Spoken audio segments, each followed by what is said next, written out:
Hello, everyone. Hi, I'm Cheryl Carr, your work doctor, and this is the Achieve with Dr. C broadcast. Welcome to this Monday morning where we're going to be having an exciting guest. If we can get technology to cooperate and get them logged on. But we will be continuing our discussion today about growth mindset and also about pandemic recovery. I have a guest who I'm inviting on. I'm just waiting on her to ping in. And we will continue the conversation I started last week, where I talked to you guys on my Facebook Live as well as my YouTube, which if you're not a follower, please make sure you follow so you get advanced notification of when I'm broadcasting, as well as YouTube. If you're not a subscriber, please go to my YouTube page and make sure you become a subscriber with the Achieve with Dr. C broadcast so you can know all the advanced things that are going on.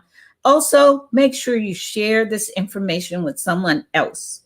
I think I've said ad nauseum since I started this broadcast a year ago that we are all collectively traumatized, and all of us are having to learn new work, coping, and life skills to get through our new, the new world that we're all living and working in. And it hasn't been easy when everything is just snatched from you overnight. And there are also demands that are on your rights. You do have a right to do or not do something, but you also have responsibilities. And those responsibilities sometimes will require you to do something you're not comfortable with. And it's unfortunate that we have such a debate and a battle now that people are more concerned about their rights than their responsibilities. But again, I digress. I want to talk to you today about positive growth mindset. When it comes to mindset, a lot of people believe that that's fixed. Like you can't change your predisposition to be a certain way as far as your mindset, which is directly linked to your personality.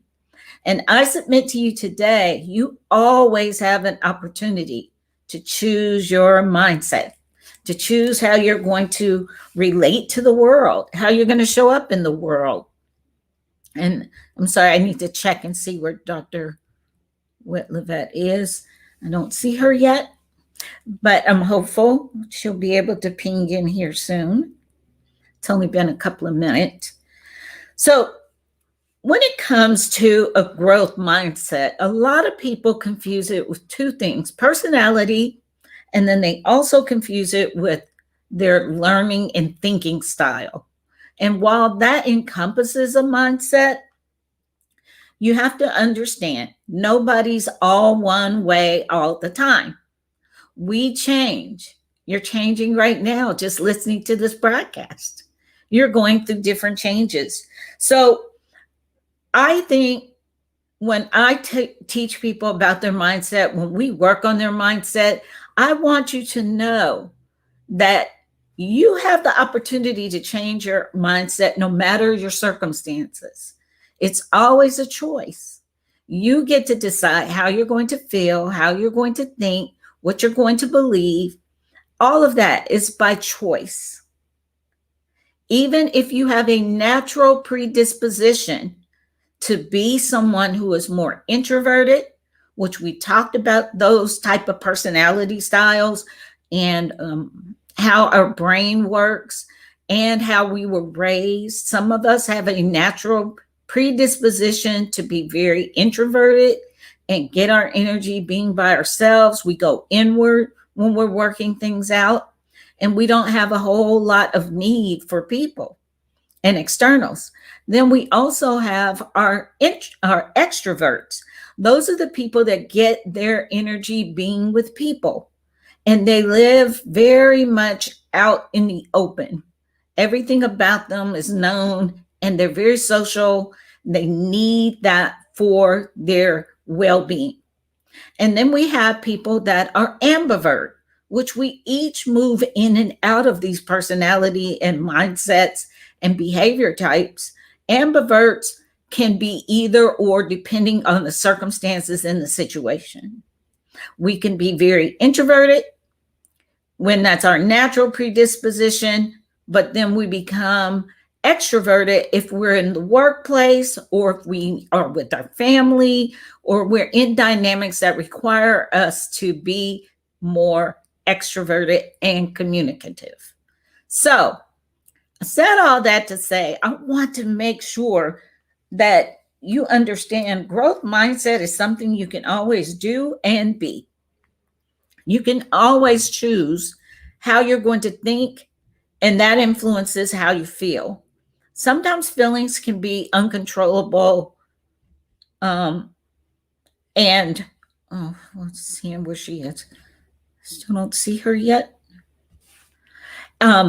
Sometimes feelings can be so unreliable and so all over the place and up in the air that we think we can't control our feelings. They are what they are. And I would say, no, you really can't control how you feel, but you can control how you act with those feelings.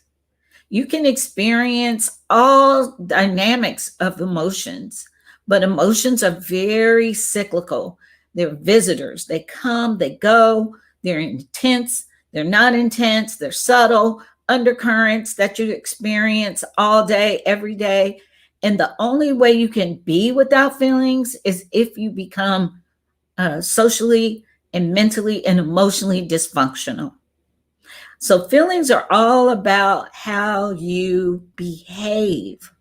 So even while we're all in this pandemic and none of us are feeling good about it, I don't think I've heard anybody say, I just love being in a pandemic and having to deal with all of these mandates and requests to receive different things that we don't understand, we don't necessarily like or want, but it's being asked of us, and we feel it's violating our rights, and we're not understanding our absolute responsibility to the overall well-being of others. Good morning, Sharon. How are you? I'm waiting on my guest, which I've posted about my guest, and we were just texting this morning, yet I still don't see her. So let me just text her and see what's going on. But welcome to the broadcast this morning, Sharon. I'm hoping to get Dr. Witvliet on so we can have this conversation with you guys. But in the meantime, I want to keep giving you more information about mindset and about positive growth, because this is a very important subject for us all right now. Just dealing with the way the world is. And the fact that we all go in and out of different ways of feeling and being and showing up in the world. And people, when you deal with emotions or you deal with someone's behaviors, they instantly will feel judged and criticized. I'm used to that. Nobody likes to hear the truth of someone else's experience with them. And a lot of us get hung up on our perceptions of ourselves or our perceptions of someone else, not understanding. You don't get to dictate that.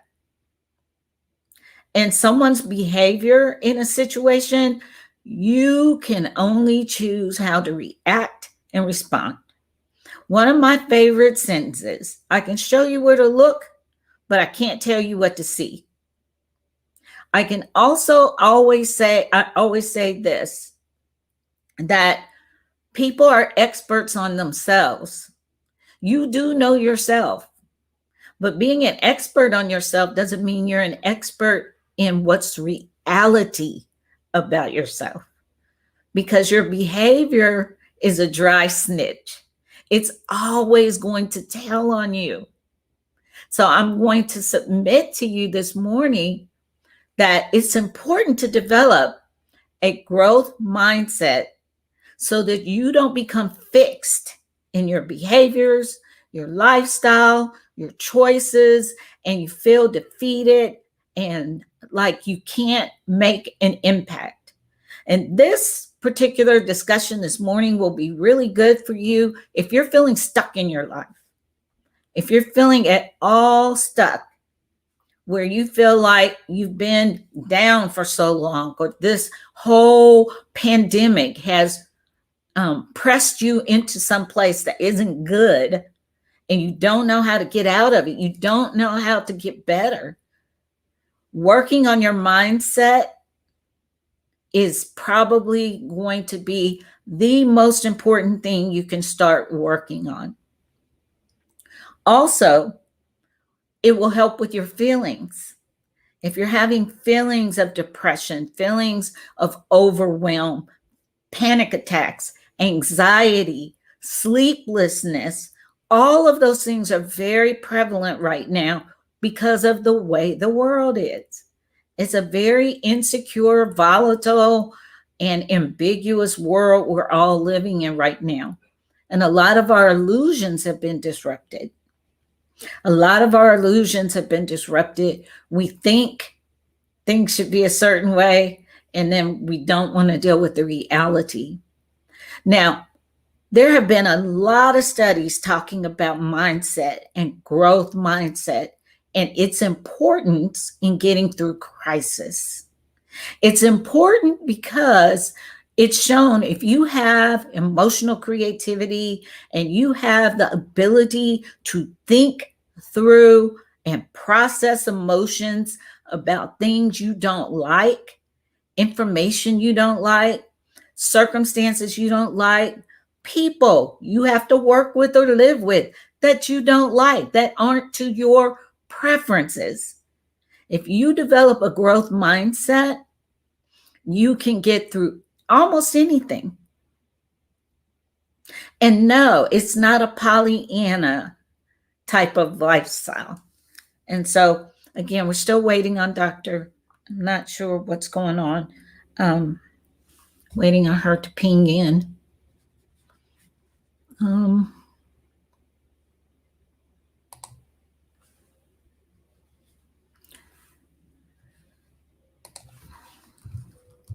Let me type here.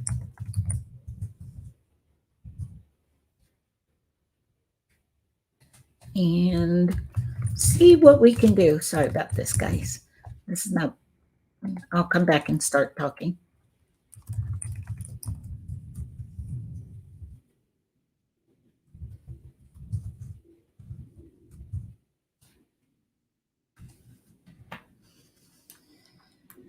Okay, I'm going to see if someone can help.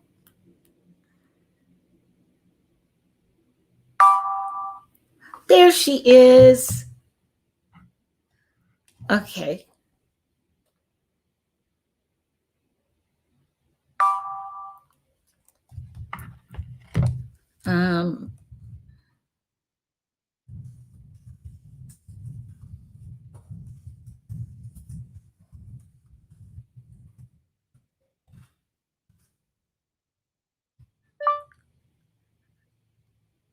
I am working with StreamYard to get you on.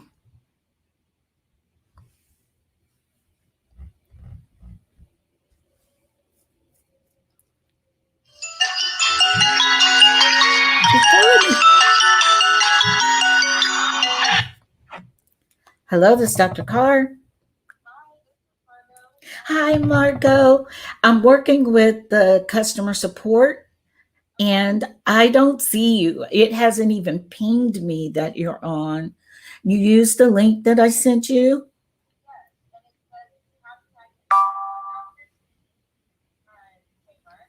Mm-hmm.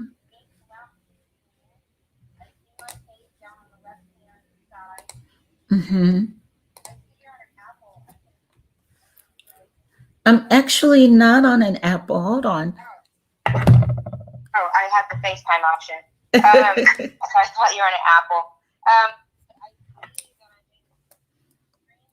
Okay. Yes.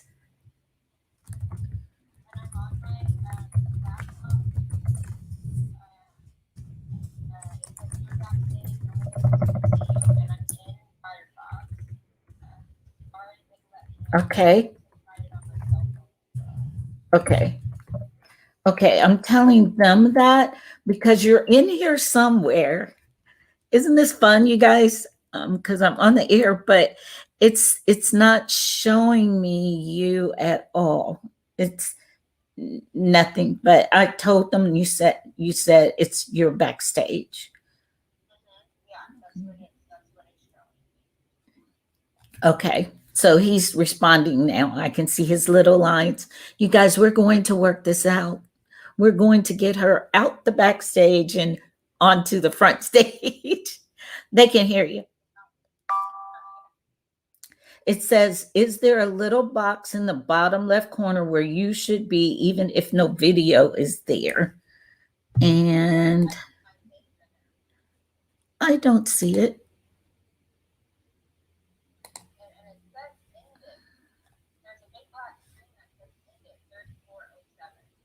Okay.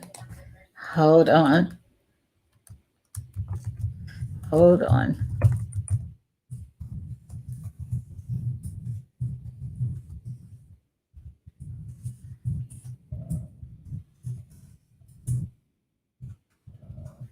Okay. I'm still looking through here and looking for you. You guys stick with us. This is fun. I may put you on speakerphone so we can talk and people can hear you while I work with StreamYard to get you on. Do you mind doing that? Okay, I'm going to put you on speakerphone and near my microphone. Hold on. Okay. Can you hear me fine, Dr. Margot? I can hear you just fine. Okay. They're asking me what kind of screen do you see? I see a big black screen and it says ended 3407. I see in my top left corner a duck. Oh wait, let me go back. I just clicked that duck and it took me to the main StreamYard page. I'm going to go back and log myself or click that link again. Let's see here. Technology is so fun, you guys. And you're getting to watch this in real time. That's just how it goes. On the Achieve with Dr. C broadcast, it's not always peaches and cream and perfection. Oh, perfection is for heaven. My father-in-law always told me. He's a theologist, so. Yeah, it's you have to roll with the punches. And if you're talking about mindset and you can't handle something going wrong, even live on the air. That's right. So I have here hashtag Achieve with Dr. C. I can see that on my left-hand side with their duck logo. I see big black screen that says ended 3407. So it looks like it's ended, like my link has ended. I see on the right-hand side the ability to private chat and comments. And then on the bottom left, I see my face. And it says, you're backstage. Only the host can see you. The host may add you to the broadcast at any time. Be ready. Okay. It says, to make sure your Chrome has permissions for your camera and your mic. I gave them permissions. I can try it in Chrome because I have Chrome. I tried it in Safari. It didn't let me. Okay. Let me go try it in Chrome. Okay, and I'm getting ready to send you this link. Hold on again, everyone. This is fun. I'm going to send you the link they just gave me that should have been in your instructions, but, you know, and I'm going to text this to you. Can you text it to my LinkedIn? Because I'm on my computer. Okay, great. Yes, ma'am. It's coming to your LinkedIn right now. Should be in your LinkedIn as we speak. The support yes. link? It Okay. said, can you go here and be sure Chrome has permissions for your cam and your mic?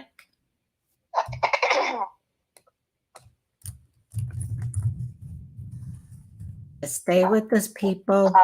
Right. Now, I do have some people that are on the live that were super excited to talk to you. So are you able to maybe do your brief intro until we get you on camera? At the same time that I'm trying to do this? No, I understand. I can't type and talk. Before COVID, I could multitask like that, but I can't. My brain got old on me. Let me see here. I understand. And it's okay. So settings. Okay. It says allowed. It's already has allowed me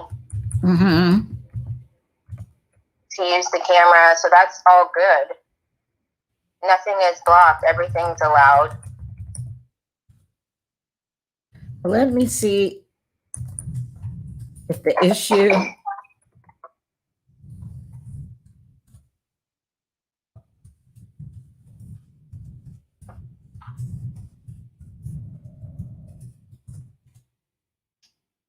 Okay, I'm asking them, could the issue be with me because I'm the one that can't see you?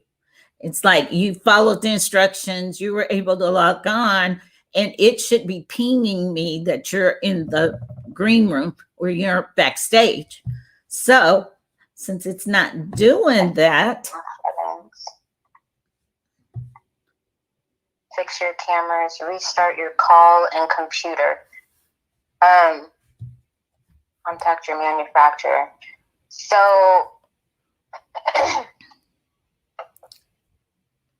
it didn't work on any of my devices. Okay. Not Safari, not Chrome, not Firefox, and also on my iPhone. Okay. It didn't work either. I can and the link, the back numbers, it's just what you sent me with the 5Y. That's where you want to send me.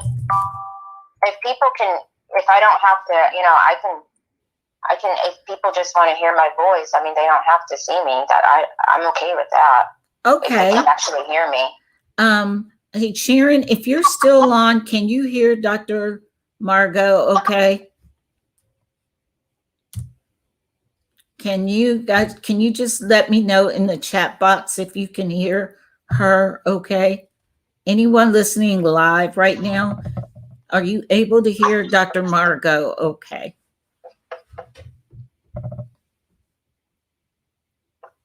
I'm waiting on someone to respond.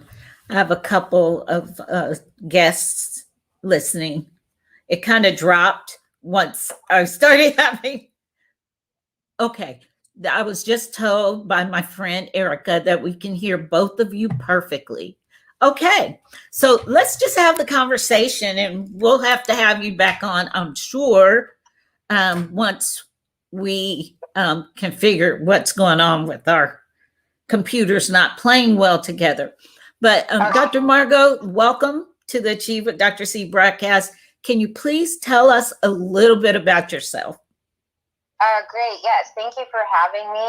My name is Dr. Margot Gage Witvliet, and I'm an assistant professor at Lamar University and a social epidemiologist.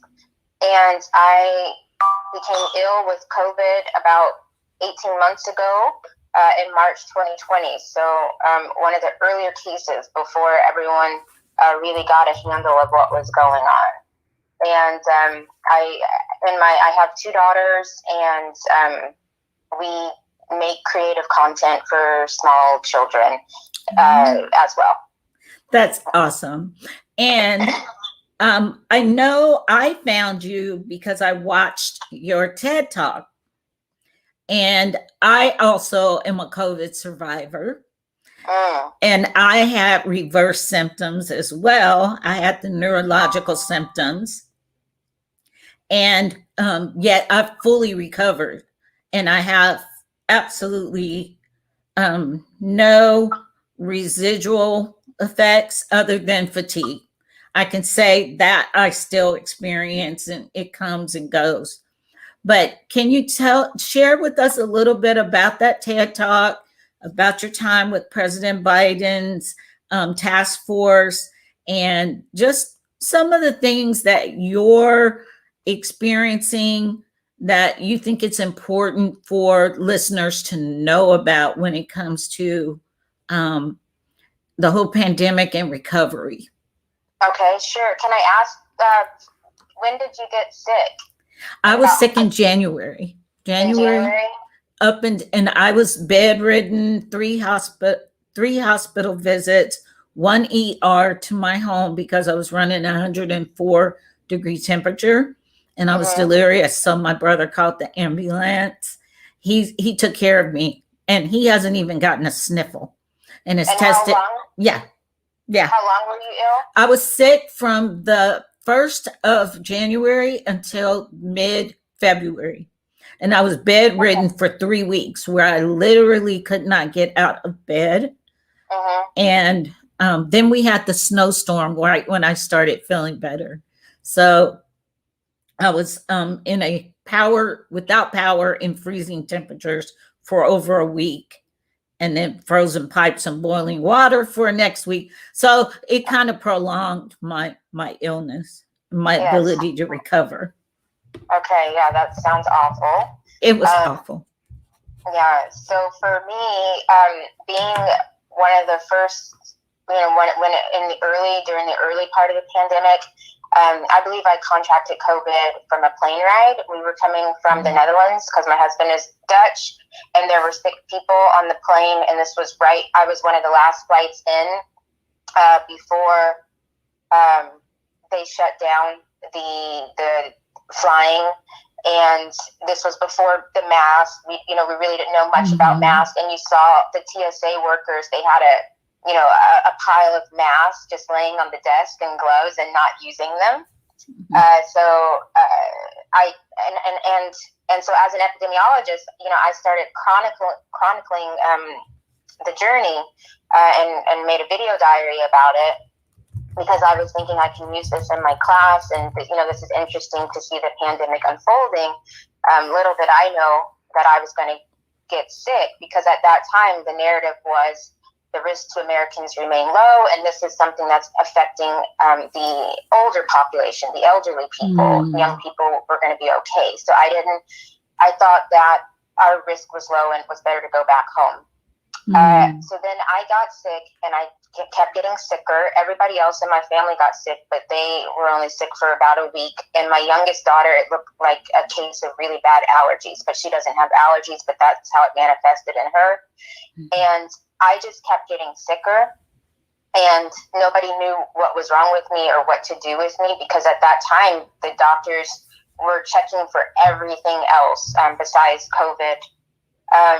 And then my symptoms started lasting for longer than what they said COVID should last for, and I never had a fever. So that threw doctors off, because at that time the CDC list of symptoms was extremely short, and it was like you have to have a fever.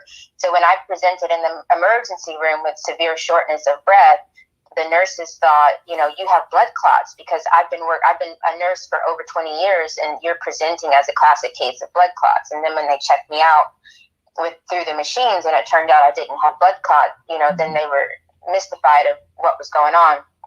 So I was one of the first people in Texas to come out about my symptoms lasting for longer.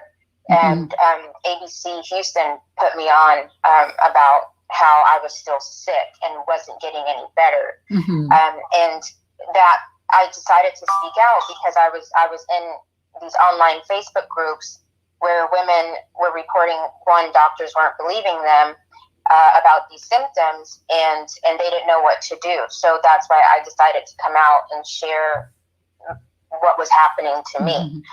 And that's how the advocacy work began, which eventually led to the TEDx Talk that I completed, wherein I shared about my experience, and especially my experience with the healthcare system here in Texas. And that then led to me coming on and speaking with the Biden task force and advocating.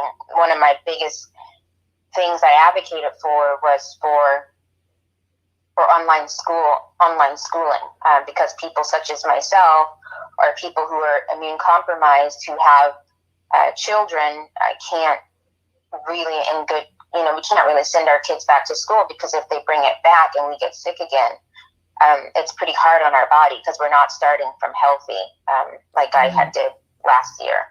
Right.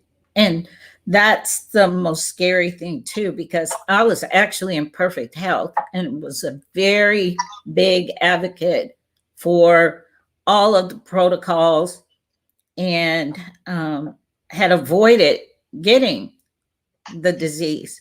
And when it hit me like a ton of bricks. And I've never been that sick before. I've had COVID. I mean, I've had the flu, type A flu, which as a nurse, you feel like you've been beat with a bat. Well, my symptoms were so weird that, they didn't even want to test me, even that far into the pandemic.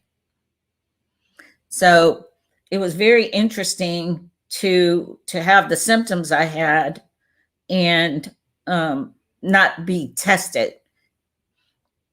And it took me 3 times going to the doctor to actually get COVID tested, and then it was positive. So that was interesting. Now, what else can you tell us about dealing with healthcare and all the nuances with homeschooling and online schooling, rather, and as well as even being in the profession you're in? You're a professor, so you teach and you experience having to be around people, to do your job. What did you advocate for, and can you tell us more about how you got that to happen? Just being proactive and not giving up, because in the beginning they were turning people away from hospitals. They put me out in the middle of the night once my vital signs came back, because for me I'm cyclic, so my oxygen levels would drop super low, and then my body would be able to fight it, and then I would come back to normal breathing. So I wasn't in a constant state of really low oxygen levels, so it wasn't always constant. And so I remember being put out at like 2 a.m. Of the hospital, I think, and I was told, we have to save the beds. So I think now these days they're not doing that, because you can see our hospitals are filled with COVID patients. But back then, a year ago, they were putting me out on the street, and I know a number of women that happened to, not just me. So I wasn't just an isolated case. And so one of the things you can do, which I didn't know in the beginning, is you can get yourself a patient advocate to help you. For me, I was able to do that for myself, because I'm a health expert. So I knew that something was wrong with my body, and this isn't right, because I'm not a person who gets sick, and I have a high pain tolerance. I had both my children naturally with no drugs whatsoever. So I knew when I felt like I was drowning and underwater, like my lungs weren't working or my body was shutting down, that I was severely ill. So I kept fighting, and I didn't let doctors turning me away, as they have done, and we've seen in the media, and people dying at home or dying in the back of cars on the way to the next hospital. I didn't allow that to happen to me. So I just continued to be proactive. I believe you asked me about homeschooling.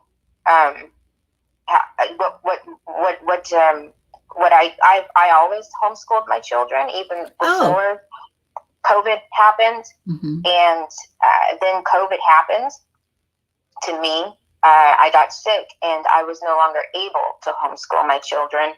And I just found it funny, because we saw in the media reports about women taking on the bulk of the work, having to, give their be responsible for their children's education at home, and having to go to work and, they're overburdened. And for me, it was, I love that it was being highlighted, but that was my reality even before the pandemic hit. So for us, that wasn't really a big deal. We were already used to that. Okay. And then when the pandemic hit, it was finding a good online school, which I believe that I had found. But unfortunately, and it worked well for us, but you have to be proactive in that also. I think everything you do, you have to be proactive. If you have the mindset that other people are going to do it for you, because you just with your health, that other people are going to do it for you, or there's going to be some magic pill, or even with your children, you send them off to school and the teachers are going to do it. If you have that mindset, then you're setting yourself up for failure. I think, and what I have experienced is you have to be proactive, even when you're sick. And I think it's very unfortunate what the healthcare system expects from sick people. But if you're not proactive, a lot of times and oftentimes you're going to get the short end of the stick, especially if you're a woman, and then also if you're a woman of color, even more. And that's true. I find that with education as well, and that's what we're experiencing now here in Texas. Yes, and I think let's put a pin in something you said, because we're talking about post-traumatic growth. And we're talking about mindset. And you said, if you have a mindset of a magic pill, if you have a mindset of the healthcare department, the whole healthcare system is going to make you better, then you're sadly mistaken. I am a proponent of self-responsibility and fighting for your own health and well-being. And that goes for mental, emotional, physical. I've never been an advocate for using healthcare systems for more than helping bolster your own efforts for health and well-being. So I guess my question would be, what did you have to do with your mindset? Not that you already didn't have it, but what did you have to do once you suffered the illness, dealt with all the redirects and misdiagnosis and mistreatment, actually, from the healthcare system? What did you have to do to work on getting better yourself? What are some things you did to change your mindset to even more of an advocate for your own health and well-being? I had to totally change my mindset and become a positive person and think positively, and not in a toxic way. So not that toxic positivity, because you're going to have bad days, but every day, whether or not it was simply just moving my pinky toe, and that's all I could do, was doing whatever it was that I could do. So everybody's recovery story is going to be different, and what they can do on a day is going to be different, but every day making it a point to achieve something, even if it's just walking to your kitchen. So that's one of the reasons why even during the pandemic, I kept working. Like even when I was sick, I did my best. I might have been able to just read one sentence or write one sentence, but I did something. And so every day, just continuously doing something. Back in the beginning, I couldn't exercise because COVID and exercise doesn't mix. And so can't breathe. Sorry? Can't breathe. You can't breathe, exactly. So the doctors would say, well, go try to exercise. And it's like, no, that's not going to work. So you have to know your body, because you have been with your body in the most intimate fashion longer than anyone else. Yes. So a doctor is going to tell you what they know, and they're doing the best they can in that respect. But you have to remember that you know your body. So if someone is telling you to exercise and you know that no matter what, you can't do it, don't do it. But then there will come a point when you can just do what you can. So for me, I changed I changed in that respect. I've always been somebody who, really went for it, but now it's more targeted. I would say that changed. And I also became someone, I was already a healthy person, but now I've become a super healthy person with how I live. So there's no chips and sodas and things of that nature. That's how I was when I was in my 20s, because I was an athlete. And then during my late 20s, 30s, I was drinking sodas and eating chips, but now I don't do that anymore either. So I take care of, and I see a therapist. So I take care of myself mentally and physically. Good for you. Because COVID does take a lot out of you mentally, because it is such a ravishing virus. Yes, it does. So one of the things I say about that as well is I say, like, you need to live in a cocoon of joy, happiness, and good feeling. Because if any type of negativity or bad stuff comes in, it also impacts you physically. So that impedes your recovery process as well. Yes.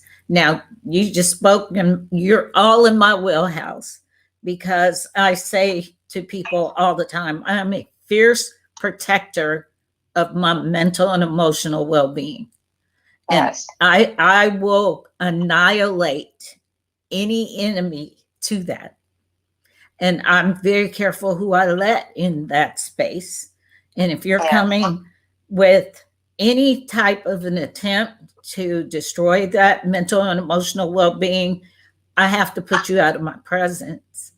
That goes for friends, family, co-workers, whatever.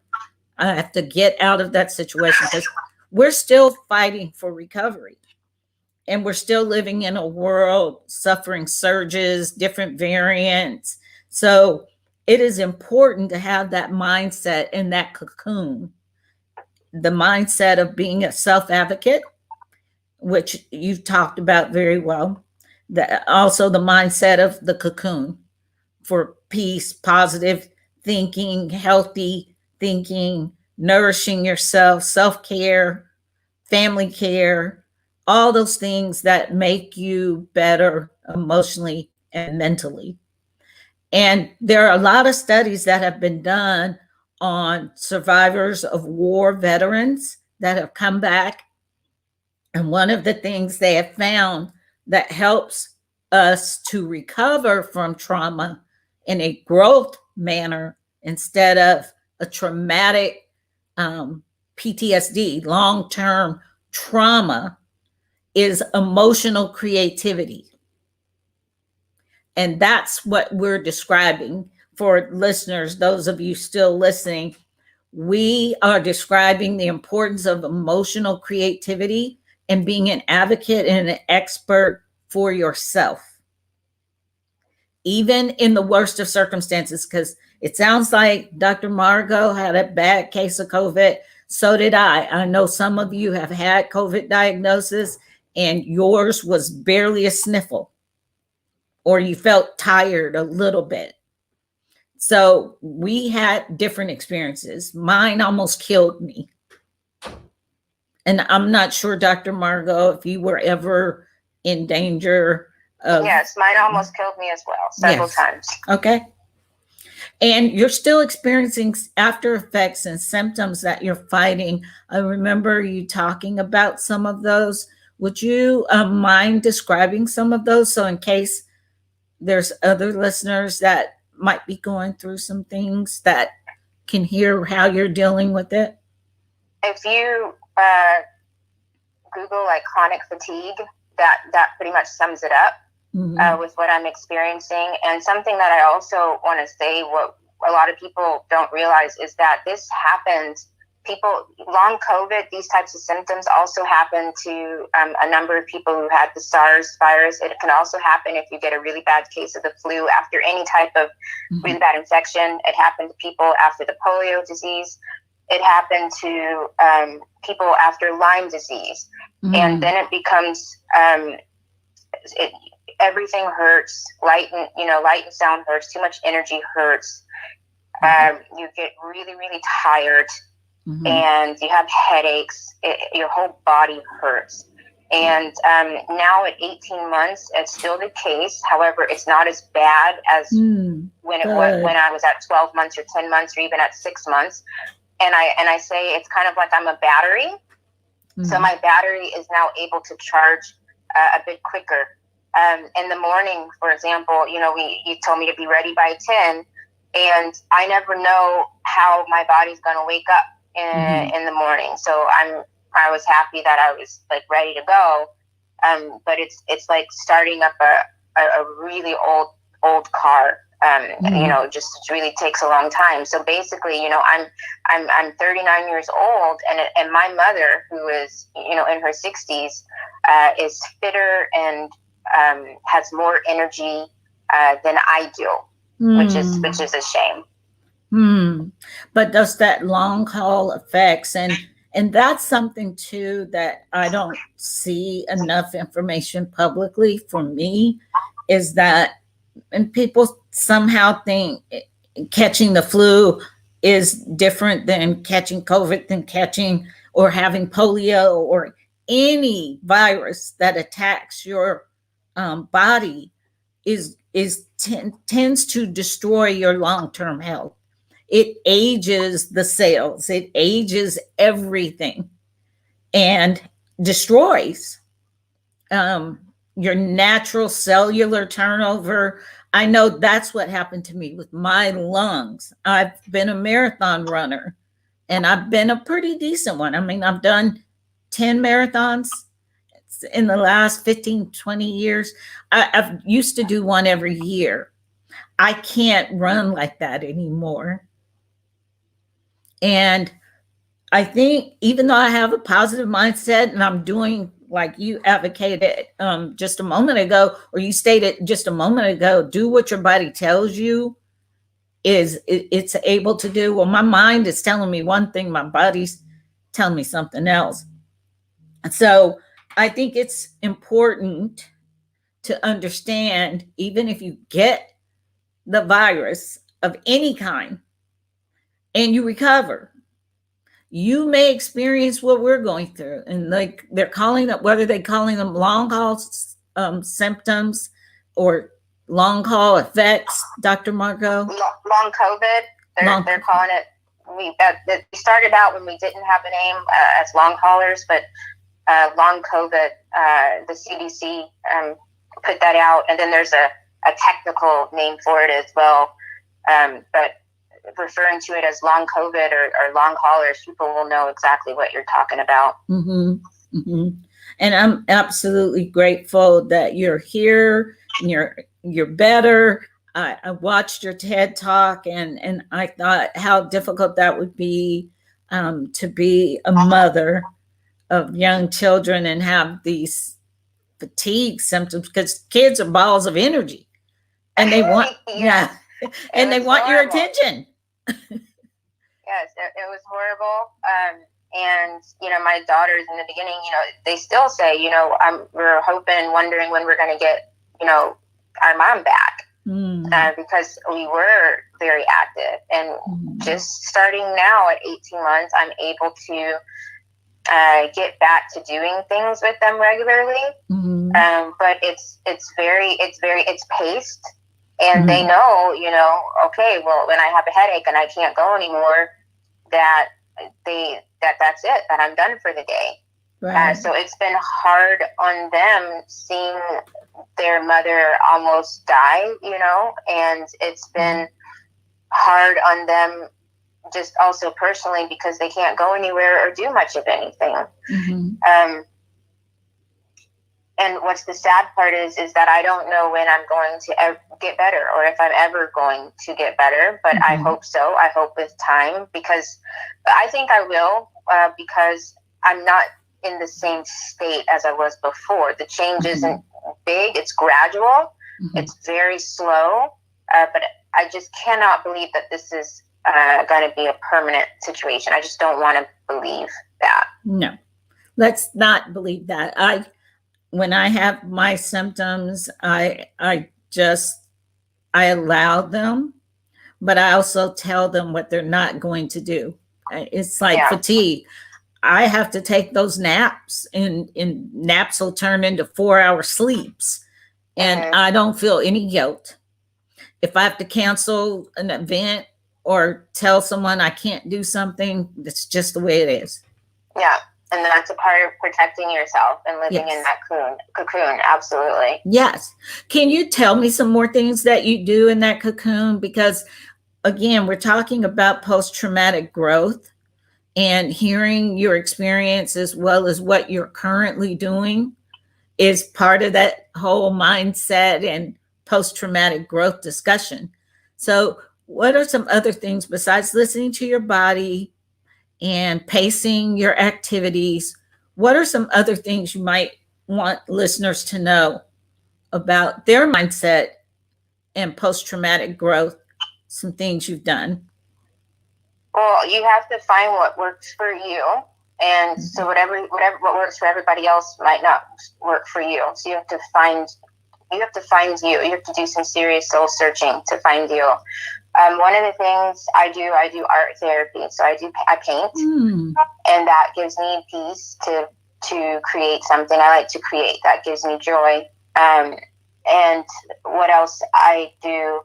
I try to travel, but in my own bubble. So meaning I get in my car and drive to the location, like a house that's been rented, and I stay there.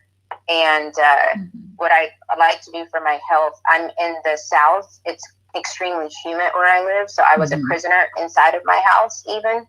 Could not go outside because it was too humid because I couldn't breathe. So then I would go to a drier climate, hill country. And then that helped. I could stay outside for a little bit longer, doing that by moving my locations. That's another thing that I do that works for me, because otherwise, being trapped inside your house can be overwhelming. So this is the first period, these last couple of months, where I haven't felt like a prisoner in my own house. And then another thing, what I do is I try to do something every day that brings me joy. It could be small, like watching a comedy show, something that's going to make me laugh, and just feel. I try to push happiness on myself every single day, and I meditate. I do a lot of meditating every day. That's really good, and I think changing locations, that's really important. I can't tell you the amount of sheer joy I had with that first time that I could drive somewhere, and I drove to get a fresh pressed juice, one that I didn't have to make. Now, I'm very fortunate. My brother's living with me, and he's a chef, and he's really good at cooking. So he fed me, and he likes to make smoothies. And me too. I love that. So what I want to say is, not everyone, like, I realize that as I say this, I'm coming from a place of where not everyone can do that. Not everyone can just get in the car and go and whatever. So I understand that. Yeah. So if you're not able to do that, just simply shutting your eyes and doing nothing, allowing nothing to come in, running with your thoughts, letting it go where they take you.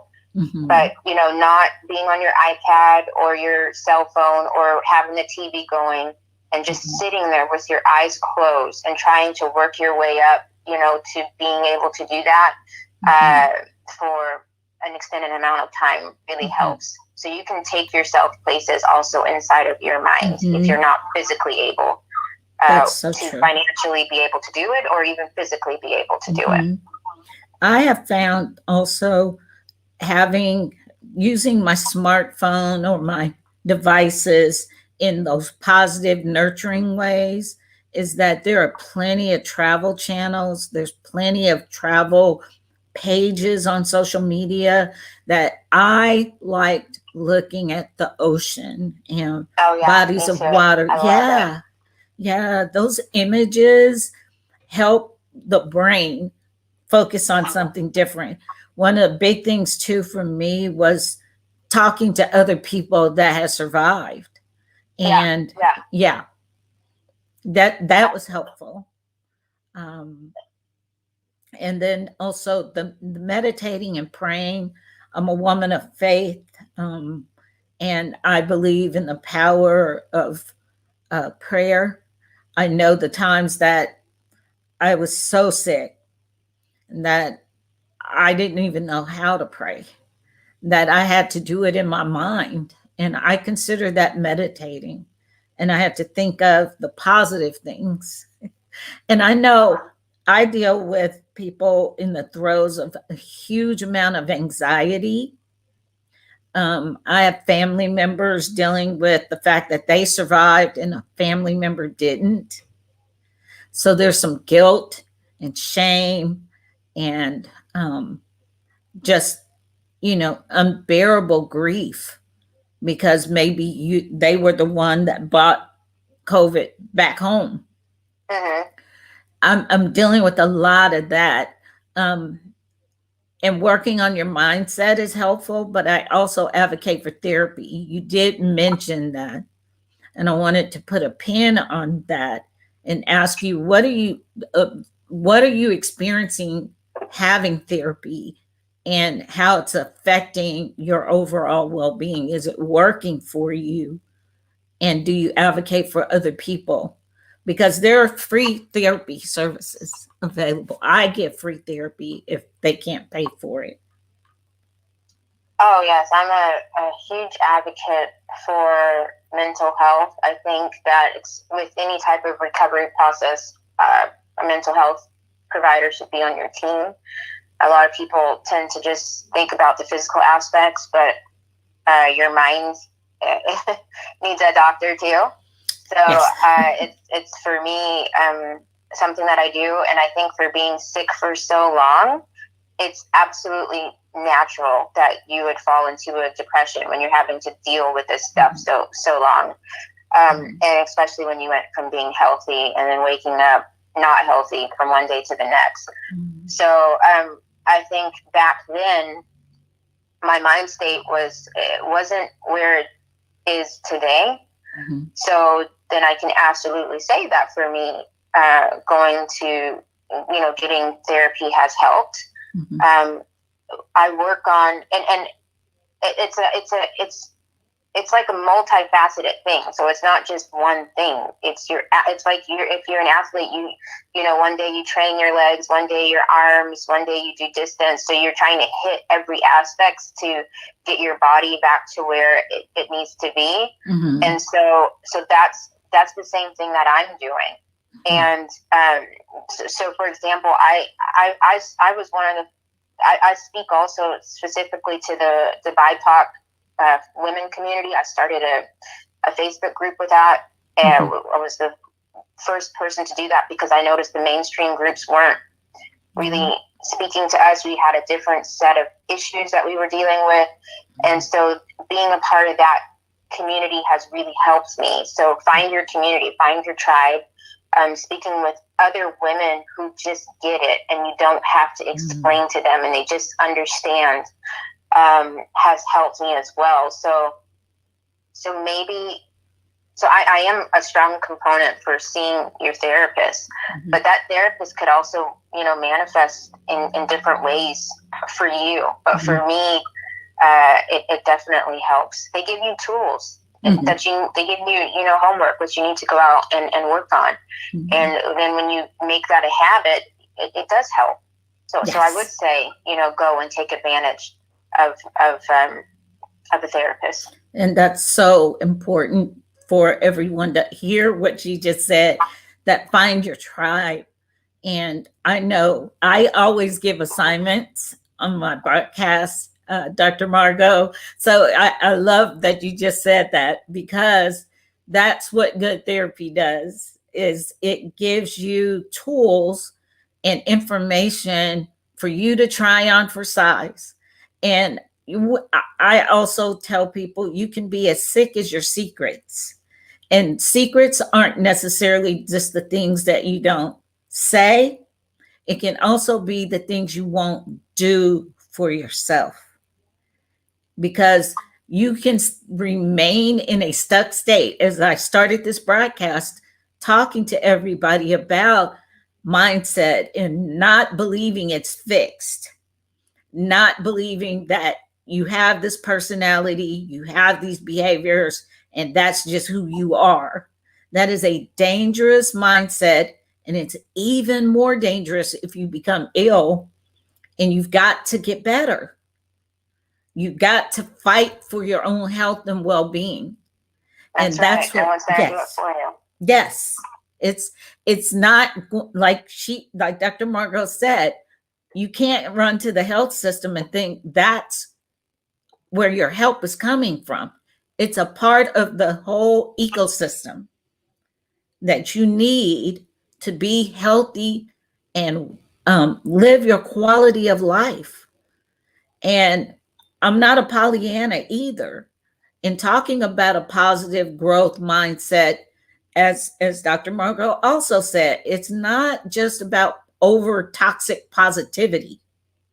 There are specific things we will talk about next week when I'll go back to information sharing that I will share with you about a positive mindset versus post-traumatic growth and how that is dynamic and it evolves. And we have to remember, not everybody is all one way all the time. Nobody is. We're in a constant state of changing, but you've got to decide to change for the better or allow something to sideline you and have you stuck in your life where achieving anything is impossible until you work on that mindset.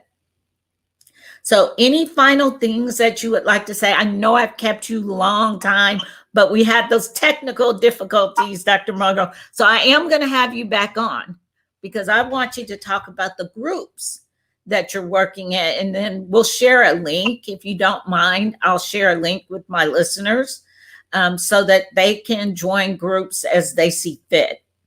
Especially those of you that watch the show after the broadcast, which I normally have anywhere from 300 to 500 people watch the show afterwards.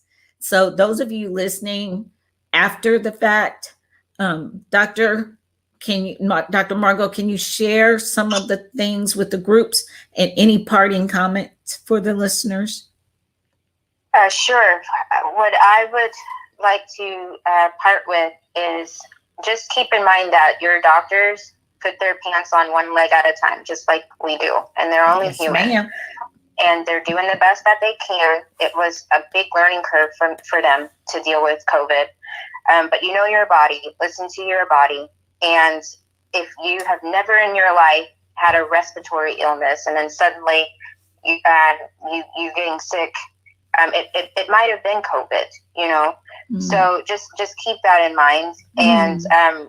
And if you don't like your doctor, change your doctor and just continuously advocate for yourself. That never stops.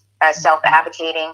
And then also don't be ashamed of self-care and taking care of your mental health.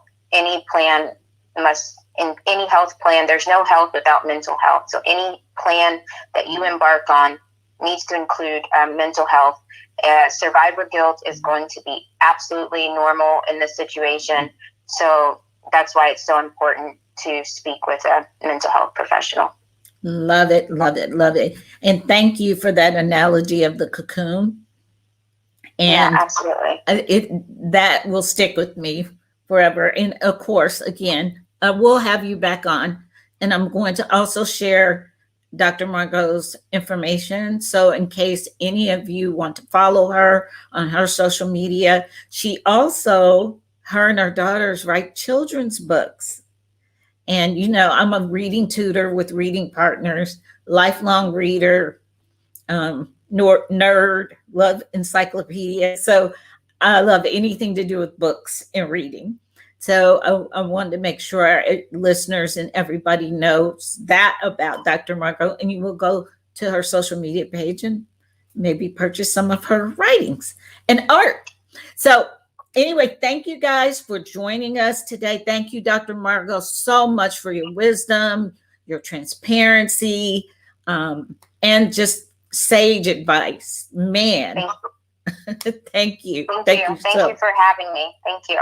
And we'll have you back because we're going to get you on so we can talk like girls. You know, we're talking on a phone near a microphone and it just feels weird.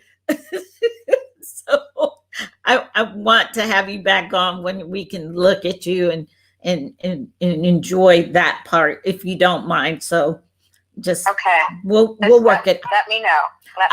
I will. We'll work it out. Okay. So, thank you. Thank you, guys. Have a great day. You too. Bye-bye. Bye-bye. So everyone, I hope you enjoyed that. Man, that was good for me. I always love talking to people who have gone through what I experienced, which you guys saw me after I finally came back on. The difficulty I had speaking and breathing, and that went on for weeks, not months. So it was really hard to fight like that. And so my homework assignment for you with this broadcast, check your cocoon out. Do you have a cocoon?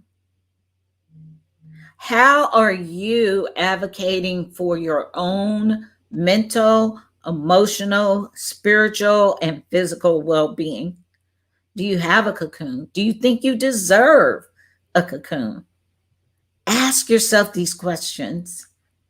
And then make sure you join me again next week. We're going to talk specifically about mindset and positive growth mindset, what that all really means.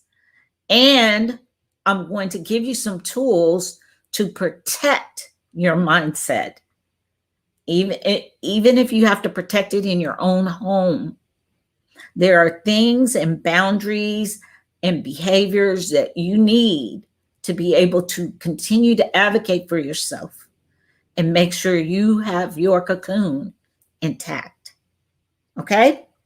Have a great rest of your week. I will see you next Monday, 10 a.m. CST, right here on the Achieve with Dr. C broadcast.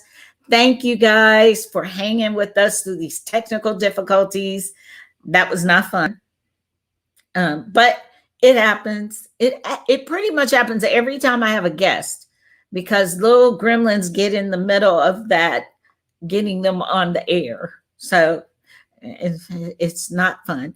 Anywho, have a great rest of your day. I'm Cheryl Carr, your work doctor. This is the Achieve with Dr. C broadcast. Don't forget to hit that subscribe button. Follow me. Then you can get advanced knowledge of when I'm on the air. And I'm going to always be here sharing information to help you live your best, most quality mental, emotional, and spiritual health. Okay? Talk to you guys later. Bye.